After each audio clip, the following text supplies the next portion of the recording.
Africa में दुनिया का दूसरा सबसे बड़ा जंगल है, जिसमें 10,000 तरह के जीव पाए जाते हैं। लेकिन फिर भी इतने बड़े जंगल में टाइगर क्यों नहीं पाया जाता, जबकि शेर, गोरिल्ला, जिराफ, हिप्पो और ज़ेब्रा जैसे प्राणी जंगल में ज्यादा संख्या में पाए जाते हैं। फिर भी उस घने जंगल में टाइगर को रहने में कौन सी सबसे बड़ी प्रॉब्लम होती है? सबसे पहले जानिए कि टाइगर दुनिया के तकरीबन 13 देशों में पाए जाते हैं, जिसमें भारत, चाइना, कंबोडिया, थाईलैंड और रशिया जैसे देश शामिल है।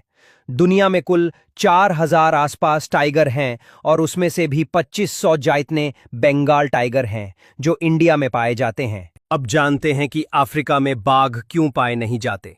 आमतौर पर अफ्रीका में बाघ न पाए जाने के पीछे एक से ज्यादा कारण हैं।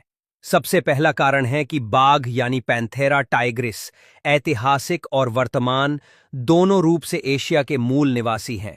उनका विकास लगभग 2 मिलियन वर्ष पहले एशिया में हुआ था, जिसके कारण वह एशिया के थोड़े अलग अलग इलाके में पाए जाते हैं, लेकिन एशिया से बाहर अफ्रीका जैसे दूर देशों में नहीं पाए जाते। और दूसरा मुख्य कारण यह है कि बाघ घने जंगलों में छिपकर और घात लगाकर शिकार करते हैं, जबकि अफ्रीका की ओर जाने वाला मार्ग, जो शुष्क और खुला मैदानी इलाका है, उनके इस शिकार करने के तरीके के अनुकूल नहीं है। और बाघ के पास चीतों जैसी गति भी नहीं होती, जिससे वे शिकार को दौड़कर पकड़ सकें। इसलिए अफ्रीका के घने जंगल बाघों के लिए आदर्श लगते हैं, लेकिन उन तक पहुंचने का मार्ग ही उनके लिए अनुकूल नहीं था।